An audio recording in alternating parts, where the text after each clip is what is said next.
அந்த குதிரை பேரை நடத்துறது யார் சொல்லுவா? லிஸ்ட் நான் சொல்றேன். பாஷ்யம் கம்பெனியோட ஓனர் புரோக்கர் வேலையை பார்த்தாப்ல. அடுத்தது ஓப்பனா சொல்லிடணும்ல யார் யாரெல்லாம் தலைவருக்கு ஏதாவது சூழ்ச்சி செஞ்சாங்கன்னு. பாஷ்யம் கம்பெனியோட ஓனர் ரியல் எஸ்டேட் வேலையை பார்க்காம ஆட்சி மாற்றத்துக்கு இங்க உட்காந்துக்கிட்டு கவர்னரோட சேர்ந்து உட்கார்ந்து செஞ்சது ஒரு கம்பெனியோட நிறுவனர். அதோட சேர்ந்து திரு உதயநிதி அவர்கள், அதோட சேர்ந்து திரு இபிஎஸ் பழனிசாமி, முன்னாள் முதலமைச்சர் பழனிசாமி மகன் திரு மிதுன் அவர்கள். அதனாலதான் இந்த ஃபேக்ஷன் உடைஞ்சிச்சு. அதிமுக வெளியே வந்தாங்களே திரு சிவிஎஸ் சண்முக அண்ணன், புரட்சி தலைவி அவர்கள் எதற்காக கட்சி உருவாக்கினார்? புரட்சி தலைவி அவர்கள் எதற்காக கட்சியை உருவாக்கினார்? இந்த திமுக சீய கட்சியை ஒழிக்க. ஆனா அப்படி உருவாக்கின கட்சிய திரு இபிஎஸ் ஐயா அவர்கள் திமுக சாலியோட சேர்ந்துட்டு ஒரே ஒரு காரணம், தலைவர் விஜய் அவர்கள் முதலமைச்சரா வரக்கூடாது.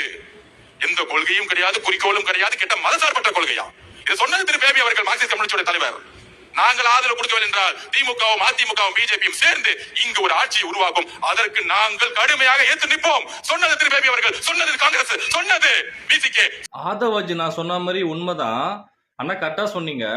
இந்த ஏடிஎம்கேவும் டிஎம்கே தான் குதிரைபுரம் பேசினாங்க. எப்படி விஜய் நான் வந்து சிஎம் ஆகிறதுக்கு முன்னாடி இந்த டிஎம்கேவும் ஏடிஎம்கேவும் சேர்ந்து நம்ம ஆட்சியை கவுத்துட்டு அவங்க சிஎம் ஆகிற மாதிரி, அதாவது திருமாவளவன் வந்து சார் வந்து சிஎம் ஆகிற மாதிரி பிளான் போட்டாங்க. அது எல்லாருக்குமே தெரியும்.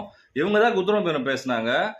திருமாவளவன் வந்து அதை ஒத்துக்கலன்னு சொல்லிட்டு இவர் என்ன சொன்னாரு, ஏடிஎம்கே மீட்டிங் போடும்போது எடப்பாடி ஐயா வந்து நான் தான் முதலமைச்சர் ஆவேன், அவங்க எப்படி ஆகலாம் சொல்லிட்டு இவர் சண்டை போட்டு மாறி மாறி இவங்க ரெண்டு பேரும் ஏடிஎம்கே டிஎம்கே குதிரைபேரம் பேசி இவங்க பண்ணிட்டு சின்னையா அதை உதயநிதி சார் வந்து சட்டசபை சொல்றாரு, டிவிக்கு நீங்க தான் வந்து குதிரைபேரம் பண்ணி சொல்லிட்டு வாய் கூசாம போய் சொன்னாரு.